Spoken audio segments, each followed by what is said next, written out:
अवघडे गाड्या नाही जगणं लय अवघडे. आम्हाला एकट्याला असं कामावरनं काढायचं आणि एकटीनेच काम करायचं म्हणून म्हणलं जगणं जरा अवघडे. होय गड्या, त्यावेळी कुटाणाच तसा केला होता तुम्ही. मग मी आता तरी काय करणार? हे पण आहे म्हणा. आता ठेवा की खाली ते हा कवर काम करत बसता. इथं माणसं आली चार गोष्टी माणसं संग प्रेमाने बोलू बोलू बोलायच्या. ते दिलं सोडून बसताय काम करत. या की इकडे जरा जवळ असं. होय की होय की तू हा. म्हणतोय तर येते की.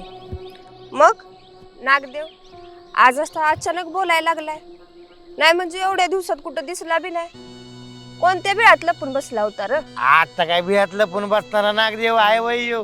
हा अगं ते जरा मायाचं काम करत होतो. म्हणलं माया जरा फुलं व्हावा दामादामानं दामादामानं रंगबिरंगी करावा. अगदी तुझ्यासारखं बघ कळतंय का? होय ते बी आहे म्हणा. असं हिथं तिथं फिरत कुटाणं करण्यापेक्षा आहे ना कधी बी आपल्या कामात असलेलंच बरं. ए सुमन ते काय कुठाना नव्हता बर का. हा जे काय होतं ते खरं होतं. अगं म्हणजे आपलं चालू प्रेम होतं. कळतंय का तुला? होय होय कळतंय की.